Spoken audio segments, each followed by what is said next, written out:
آیت 93 میں شعیب علیہ السلام کی حسرت اور افسوس سے جو الفاظ منہ سے نکلے تھے وہ بتائے گئے ہیں، کیونکہ ہر نبی اپنی امت کے لیے باپ کی حیثیت رکھتا ہے نا، تو ظاہر سی بات ہے وہ اپنی اولاد کے لیے فکر مند تھے۔ جب ان کی قوم پر عذاب آنے کے بعد شعیب علیہ السلام وہاں سے گزرے تو انہوں نے کہا میں تو اللہ سبحانہ تعالیٰ کا پیغام پہنچا دیا تھا، یعنی تبلیغ کا حق میں ادا کر چکا تھا، اس کے باوجود یہ قوم نہیں مانی تو میں کیوں ان پر افسوس کروں؟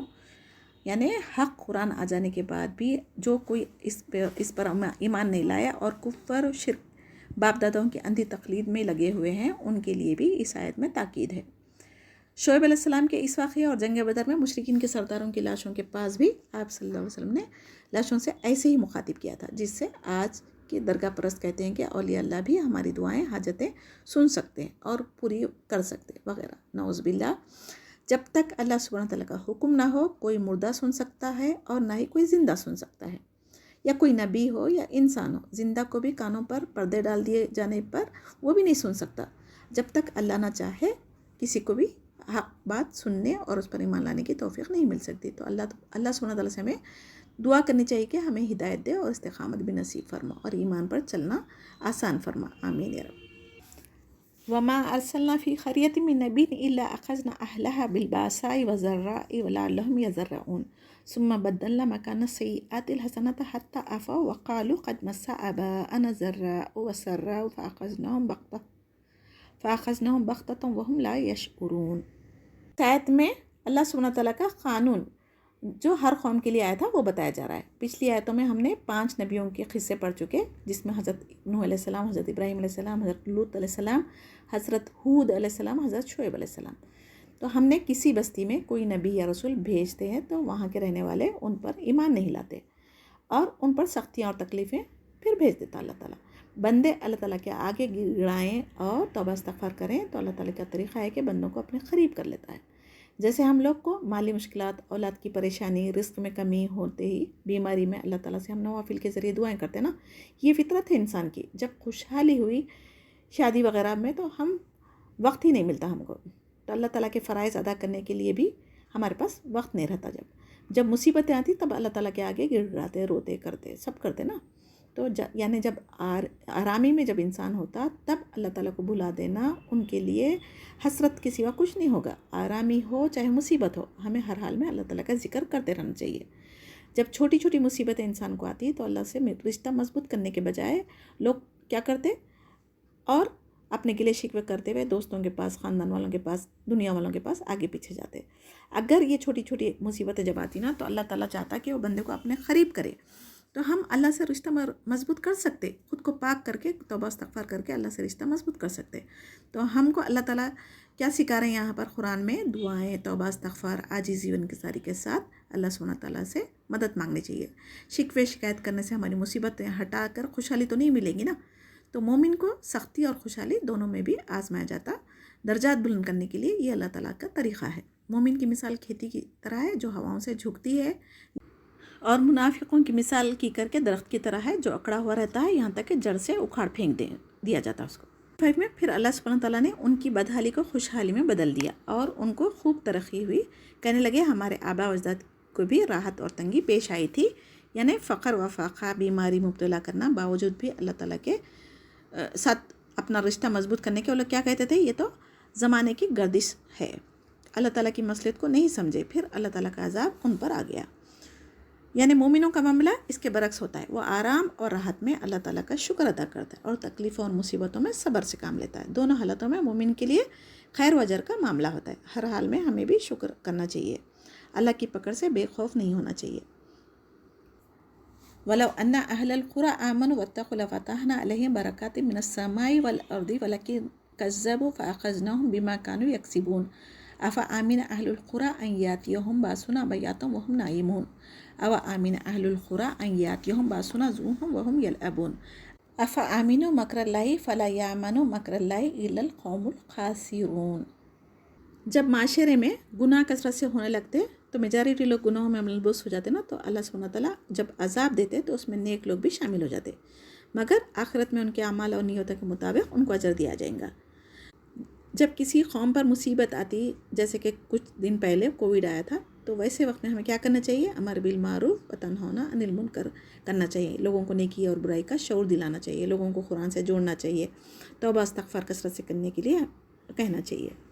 اگر ان بستی کے رہنے والے ایمان لے آتے اور پرہیزگاری اختیار کرتے تو ہم ان پر آسمان اور زمین سے برکتیں کھول دیتے، لیکن انہوں نے جھٹلایا تو ان کے اعمال کی وجہ سے ان کو پکڑ لیا۔ مثلا اللہ تعالیٰ برکت ڈالتا رزق میں، کمائی میں، صحت میں، وقت میں، نعمتیں ملنا، نیک صالح اولاد دینا، یہ سب برکتیں ہیں۔ قیامت کے قریب آسمان سے بارشیں بہت ہوگی مگر زمین کچھ نہیں اگائے گی، یہ حدیث مبارکہ میں ہے۔ جو کچھ بھی فصل نکلے گی وہ اللہ تعالیٰ کے حکم سے ہی دے گی، اور جو اللہ تعالیٰ کو راضی کرنے کے لیے نیکیوں میں لگا رہتا اس کی دنیاوی ضرورتیں خود بخود اللہ تعالیٰ آسان اور پوری کر دیتے۔ دنیا کی نعمتیں کافر، فاسق اور مومن سب کے لیے ہے نا، لیکن آخرت کی نعمتیں صرف مومنوں کے لیے ہوگی۔ اگر مال دولت نعمتیں ملنے کے باوجود اللہ سبحانہ تعالیٰ کی عبادت اور شکر کی توفیق اگر زیادہ نہیں ہے ہمارے میں، تو سمجھنا چاہیے کہ یہ نعمت ہمارے لیے رحمت بھی ہو سکتی، زحمت بھی ہو سکتی، اور یہی حال مال و دولت ہمیں اللہ تعالیٰ سے دور بھی کر سکتا ہے، کیونکہ یہ ہماری آزمائش ہو سکتی۔ تو مال پا کر بھی ہم اللہ سے دور نہیں ہونا چاہیے، مال نہ پانے کے صورت میں بھی ہم اللہ سے دور نہیں ہونا چاہیے۔ مومن ہر حال میں اللہ کو راضی کرنے کی کوشش میں لگا رہنا چاہیے۔ اور برکتیں دو طرح کی ہوتی ہیں، ایک معجزاتی، دوسری ظاہری۔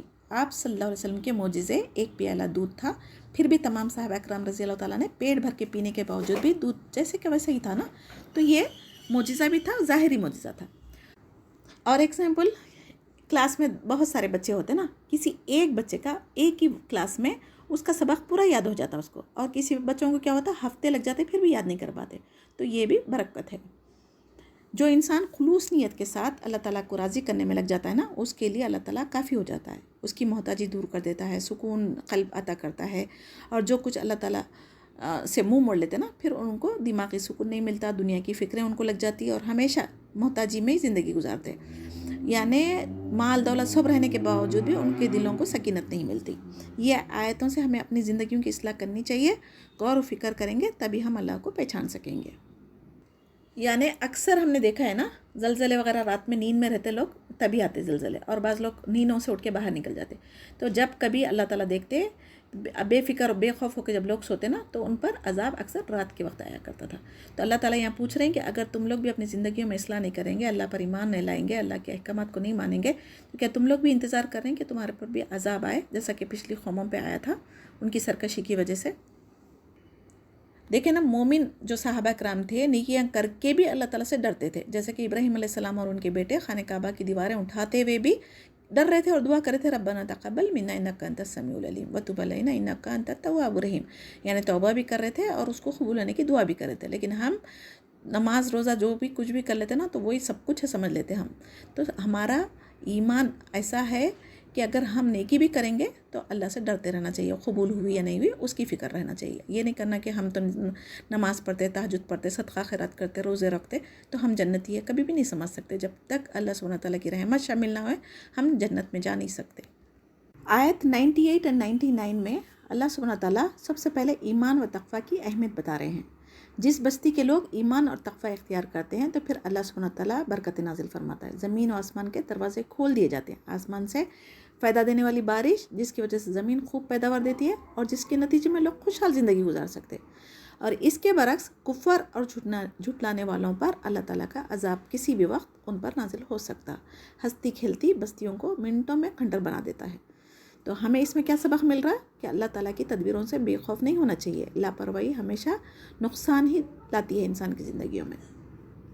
اولم یہدی للذین یرثون الارض من بعد اہلہا ان لو نشاء اصبناہم بذنوبہم ونطبع علی قلوبہم فہم لا یسمعون تلک القری نقص علیک من انبائہا ولقد جاءتہم رسولہم بالبینات فما کانوا لیؤمنوا بما کذبوا من قبل کذلک یطبع اللہ علی قلوب الکافرین ما وجدنا لأکثرہم من عہد وإن وجدنا اکثرہم لفاسقین۔ یعنی آیت 100 سے اللہ سبحانہ تعالیٰ بتا رہے ہیں کہ اللہ تعالیٰ کا جو سنت طریقہ ہے، پہلے نبیوں کو بھیجتے، شریعت دی جاتی، اس کو نہیں ماننے کی صورت میں عذاب نازل ہوتا، اور صرف عذاب ہی نہیں ہوتا بلکہ ان کے دلوں پر مہر بھی لگا دی جاتی، پھر بڑے بڑے عذاب بھی انہیں غفلت سے نہیں نکال سکتے، یعنی حق بات نہیں سن سکتے، جیسے کہ سمن بکمن امیون فہم لا یبصرون ہم نے پڑھ چکے نا پہلے کئی بار، تو وہ حال ہر انسان کا ہو جاتا، دیکھ سکتے اور نہ ہی بول سکتے، اور واعظ نصیحت ان پر اثر نہیں کر سکتی. ان کی آنکھیں بھی ہوتی، کان بھی ہوتی، سب ہوتا، لیکن حق بات نہیں سن سکتے. تو اور آگے 101 میں کیا بتا رہے ہیں؟ اللہ تعالیٰ معجزات بھی نبیوں کے ذریعے دیے، روشن دلیلیں بھی دیے، رسولوں کو بھی بھیجے، اس کے باوجود بھی وہ قوم جب نہیں مانی تب ہی اللہ تعالیٰ کا عذاب آتا ہے. اور اس لیے آتا کہ پہلے تو رسول کو بھیجنا، کتابوں کو بھیجنا کس وجہ سے؟ قیامت کے دن کسی کے پاس ہیلا بہانہ نہ رہے، تو حجت باقی نہ رہے. اسی وجہ سے اللہ تعالیٰ کا طریقہ ہے کہ ہر امت میں شریعت بھی دی گئی، نبیوں کو بھی بھیجا گیا، رسولوں کو بھی بھیجا گیا. اب اس کے باوجود آبا اجداد کی اندھی تقلید کرے اور ایمان نہ لائے نبیوں پر، اللہ تعالیٰ کی نشانیاں دیکھنے کے بعد میں، تو پھر ان کو اللہ تعالیٰ نے عمل کی توفیق چھین لیتے اور ان پر عذاب نازل کرتے. کبھی بھی ہم خود کو بڑا سمجھ کر دوسروں کی بات، حق بات رہی تو نہیں ماننا، اپنانا کا مسئلہ بنا لینا، یہ تکبر کی نشانی ہے. نیکیوں کے موقع زندگی کی سانسیں بہت کم ہیں، لہٰذا موقع کو ہاتھ سے نہیں جانا چاہیے. اب انشاءاللہ ہم بہت جلد رمضان میں داخل ہونے والے ہیں. دعا کریں کہ اللہ تعالیٰ اس ماہ رمضان کی نعمتوں کو ہمیں زیادہ سے زیادہ حاصل کرنے والے بنائے. آمین یا رب العالمین. اور گناہوں سے بچائے اور نیک عمل کرنے کی توفیق عطا فرمائے. اور 102 میں اکثریت کے ایمان نہ لانے والوں کے بارے میں کہا جا رہا ہے. اس سے مراد کیا ہے؟ عہد الست جو عالم ارواح میں لیا گیا تھا. بعض نے عذاب ٹالنے کے لیے پیغمبروں سے جو عہد کرتے تھے وہ مراد ہو سکتا، اللہ علم. اور ایک تیسرا کیا ہے؟ ایک دوسرے سے جو وعدہ کرتے تھے، عہد کرتے تھے، اس کی خلافی کرنے پر ان لوگوں کو بھی فسق کہا گیا ہے. یعنی وعدہ خلافی چاہے کسی بھی قسم کی ہو وہ فسق ہے. یعنی فسق کا مطلب نافرمانی. ثم بعثنا من بعدهم موسى بآياتنا إلى فرعون وملئه فظلموا بها فانظر كيف كان عاقبة المفسدين وقال موسى يا فرعون إني رسول من رب العالمين. پھر اس آیت میں حضرت موسیٰ علیہ السلام کا ذکر کیا جا رہا ہے، جو جلیل القدر پیغمبر تھے، جس کو مصر کی طرف فرعون کی قوم کے پاس معجزات دے کر بھیجا گیا تھا. فرعون قبطی قوم سے تھا اور بنی اسرائیل کو غلام بنا کر رکھا تھا. بنی اسرائیل کون تھے؟ یعقوب علیہ السلام کے 12 بیٹوں کے جو نسل چلتے آ رہی تھی نا، وہ تھے. اور یوسف علیہ السلام کے وقت جو بادشاہ تھا اس کو قبطیوں نے مصر سے نکال دیا تھا، کیونکہ وہ وہاں کے مقامی افراد تھے. قبطی کے بادشاہوں کا ٹائٹل ہے فرعون. اور فرعون کے پاس نجومیوں نے کہا تھا کہ کوئی ایک بنی اسرائیل سے بیٹا لڑکا ہوگا جس سے تمہاری حکومت کو نقصان پہنچنے والا ہے. تو کیا کیا تھا فرعون نے؟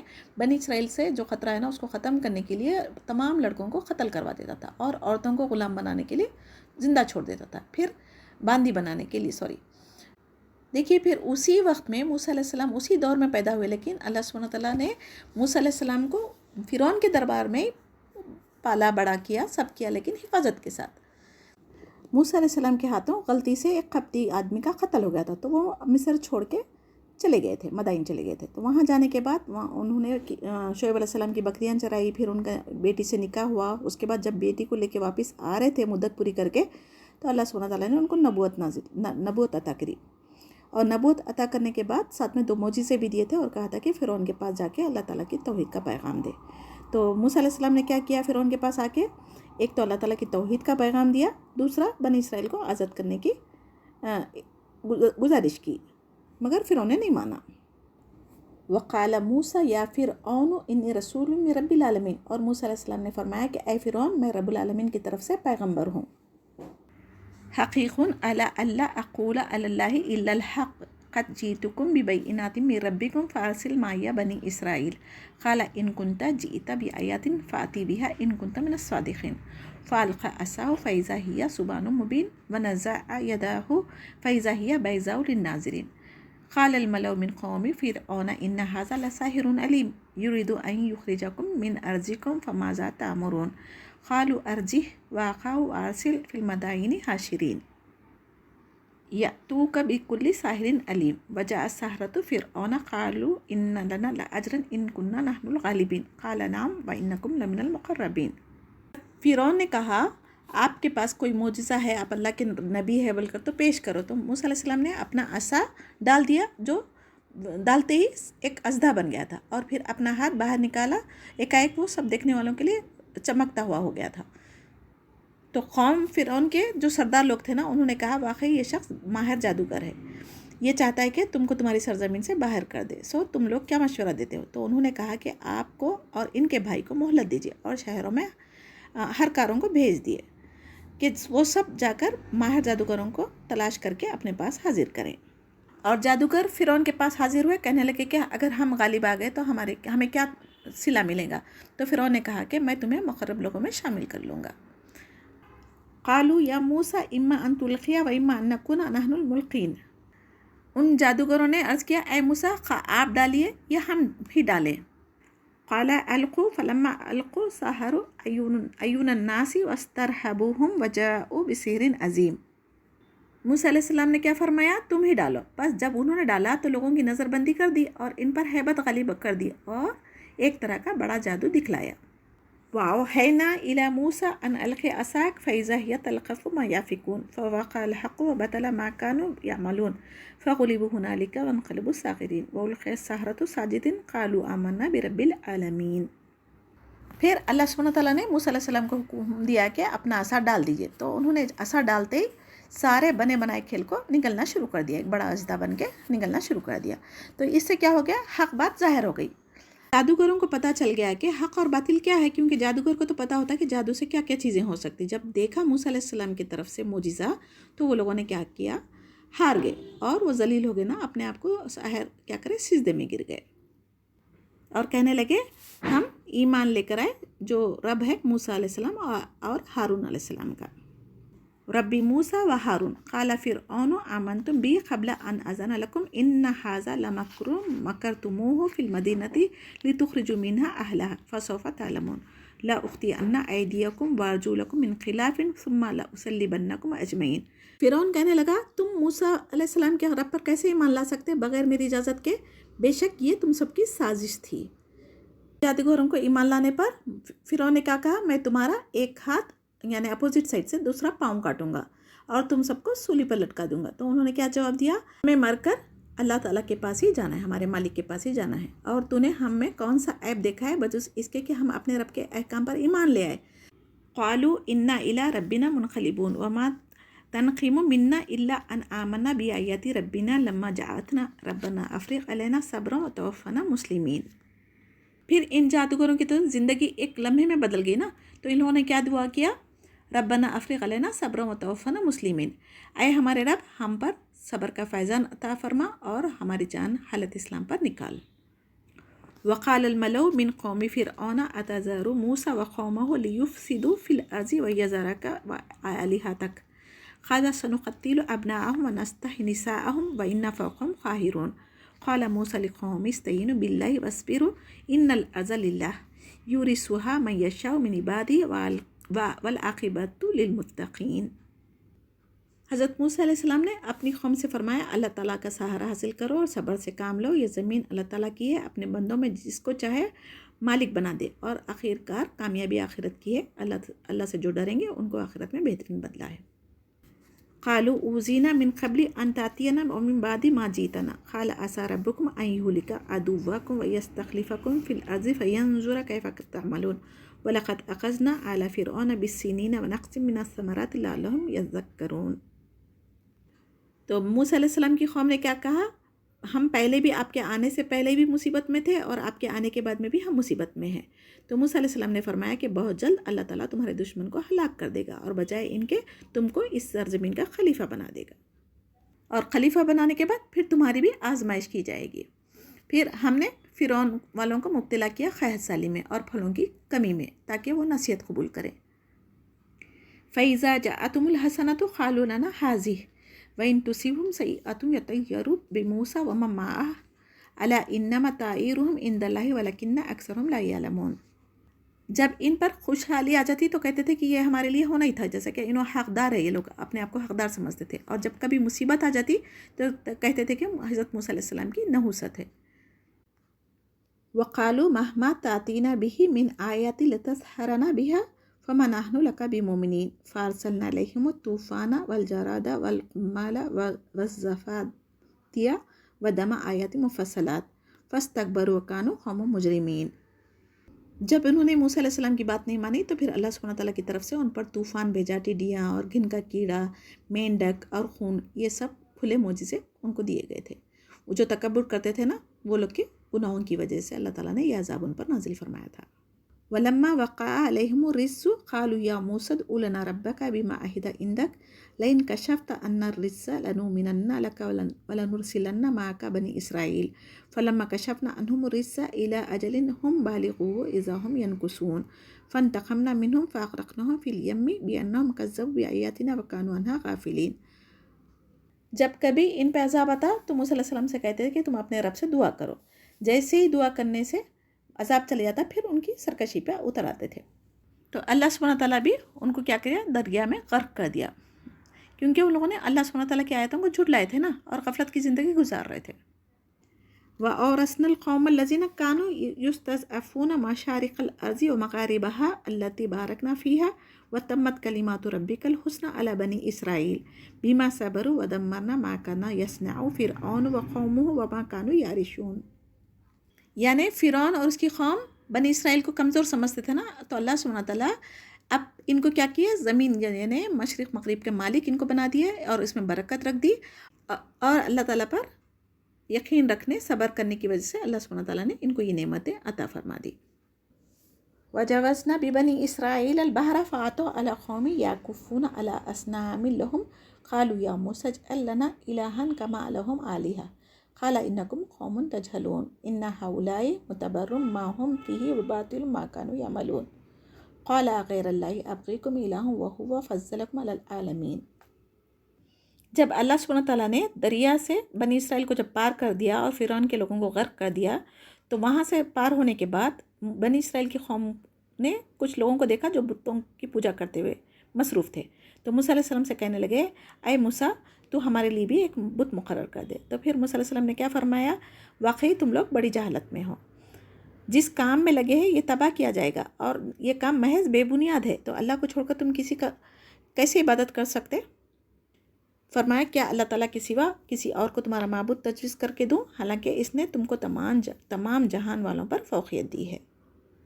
وَإِذْ أَنْجَيْنَاكُمْ مِنْ آلِ فِرْعَوْنَ يَسُومُونَكُمْ سُوءَ الْعَذَابِ يُقَاتِلُونَ أَبْنَاءَكُمْ وَيَسْتَحْيُونَ نِسَاءَكُمْ وَفِي ذَلِكُمْ بَلَاءٌ مِّن رَبِّكُمْ عَظِيمٌ وَوَعَدْنَا مُوسَىٰ 30 لَيْلَةً وَأَتْمَمْنَاهَا ب10 فَتَمَّ مِيقَاتُ رَبِّهِ 40 لَيْلَةً وَقَالَ مُوسَىٰ لِأَخِيهِ هَارُونَ اخْلُفْنِي فی قومی واصلح ولا تتبع سبیل المفسدین۔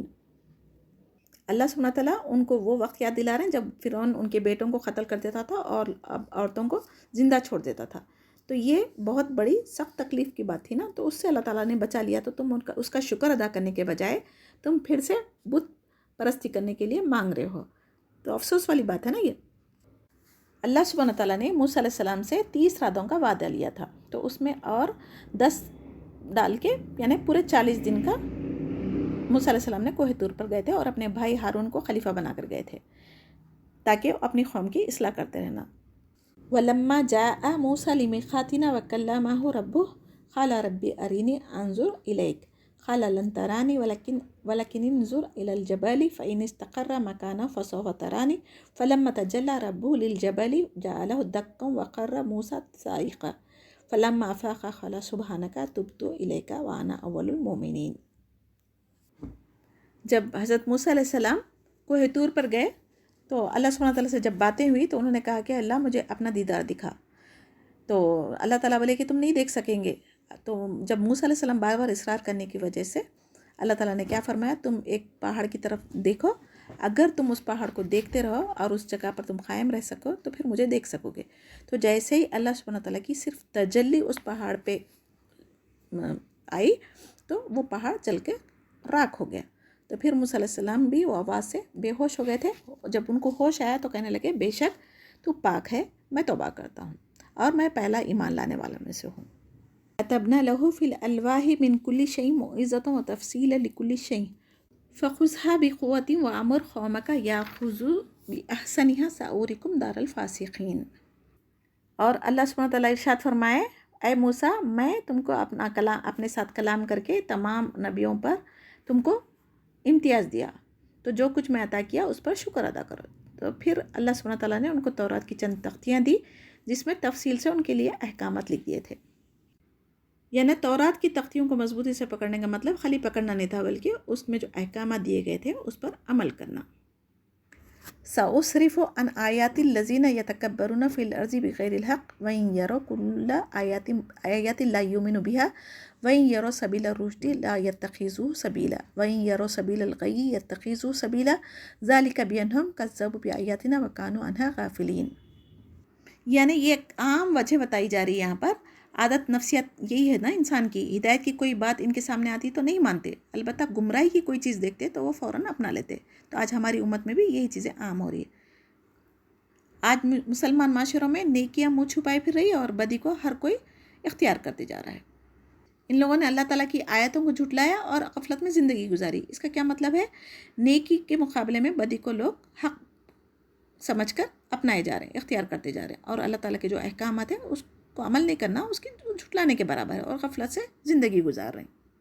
والذین کذبوا بآیاتنا ولقاء الآخرۃ حبطت اعمالهم هل یجزون الا ما كانوا یعملون واتخذ قوم موسیٰ من بعده من حلیهم عجلا جسدا له خوار الم یروا انه لا یکلمهم ولا یهدیهم سبیلا اتخذوه وکانوا ظالمین ولما سقط فی ایدیہم ورأوا انهم قد ضلوا قالوا لئن لم یرحمنا ربنا ویغفر لنا لنکونن من الخاسرین۔ یعنی یہ لوگ تو اللہ تعالیٰ کی آیتوں کو بھی جھٹلائے، قیامت کا بھی انکار کرے، تو ان کے جو بھی نیک عمل تھے وہ سب اللہ تعالیٰ غارت کر دیے۔ اور موسیٰ علیہ السلام کی قوم نے جب وہ کوہ طور پہ گئے تھے تو ان کے جو زیورات تھے اس کا ایک بچڑا بنا دیا تھا، پھر اس میں ایک قسم کی آواز آنے لگی تھی، تو سامری نام کا ایک آدمی تھا، اس نے یہ حرکت کی تھی، تو سب لوگوں نے کیا کیا تھا، موسیٰ علیہ السلام آنے سے پہلے اس کی پوجا کرنا شروع کر دی تھی۔ تو یہ سب سے بڑا جرم تھا ان لوگوں کا۔ اور جب یہ نادم ہوئے، گمراہی میں پڑ گئے، کہنے لگے کہ ہمارا رب ہم پر رحم نہ کرے اور ہمارا گناہ معاف نہ کرے تو ہم بالکل نقصان اٹھانے والوں میں ہو جائیں گے۔ وَلَمَّا رَجَعَ مُوسَىٰ إِلَىٰ قَوْمِهِ غَضْبَانَ آسِفًا قَالَ بِئْسَ مَا خَلَفْتُمُونِي مِن بَعْدِي أَعْجِلْتُمْ أَمْرَ رَبِّكُمْ وَأَلْقَى الْأَلْوَاحَ وَأَخَذَ بِرَأْسِ أَخِيهِ يَجُرُّهُ إِلَيْهِ قَالَ ابْنَ أُمَّ إِنَّ الْقَوْمَ اسْتَضْعَفُونِي وَكَادُوا يَقْتُلُونَنِي فَلَا تُشْمِتْ بِالْأَعْدَاءِ وَلَا تَجْعَلْنِي مَعَ الْقَوْمِ الظَّالِمِينَ۔ جب موسیٰ علیہ السلام لوٹے غصے میں اپنے بھائی کا سر پکڑ کے کھینچنے لگے، کیونکہ یہ تو ظاہر سی بات ہے نا، ایک نبی کے لیے ان کی امت ان کے جانے کے کچھ دنوں بعد اگر بت پرستی شروع کر دی تو ظاہر سی بات ہے جس کو انہوں نے جانشین بنا کے گئے تھے اس پر غصہ آیا ان کو۔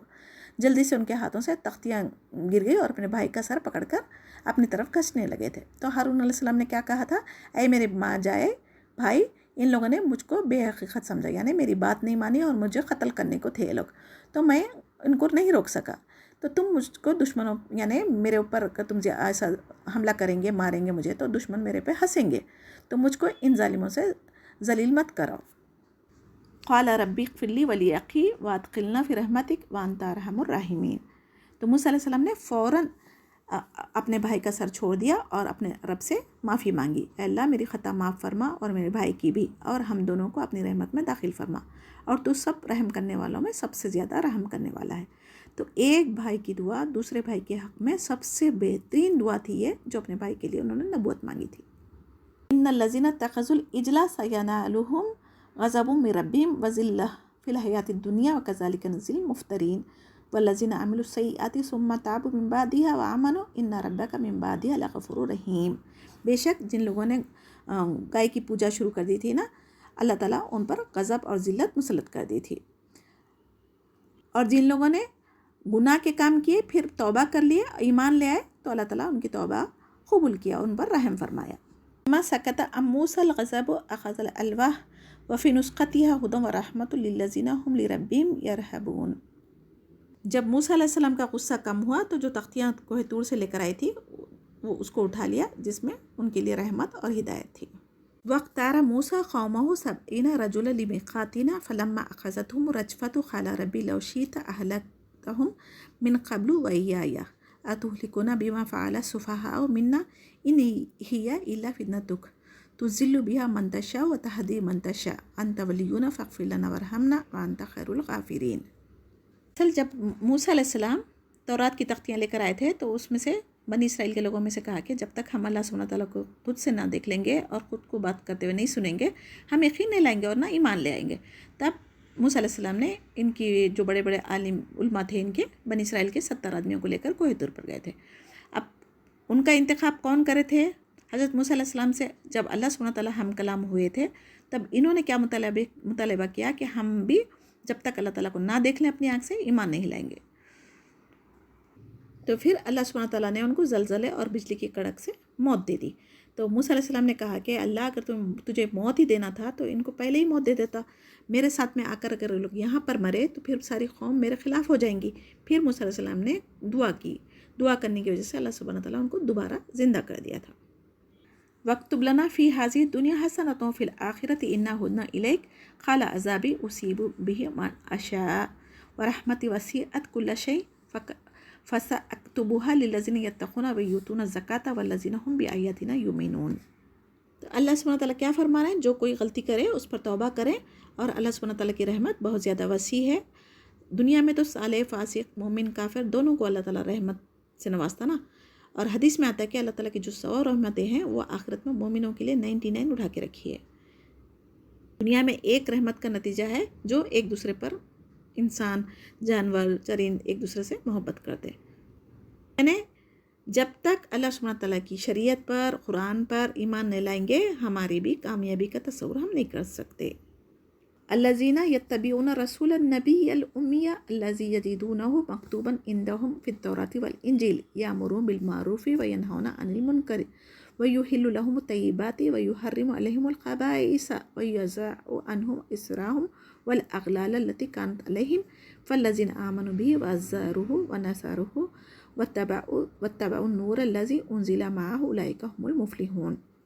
یعنی بنی اسرائیل کے پاس جو کتابیں تھیں تورات اور انجیل اس میں لکھا ہوا تھا کہ جو آخری نبی آنے والے وہ امی ہیں. تو ان کو پتہ تھا. پھر بھی جب نبی کریم صلی اللہ علیہ وسلم امی ہونے کے بعد اپنی نبوت کا اعلان کیے تو یہ لوگ اس باتوں کو نہیں مانے. یعنی ہر شریعت میں اللہ سبحانہ تعالیٰ نے حلال حرام دونوں چیزیں واضح کر کے بتا دی تھی.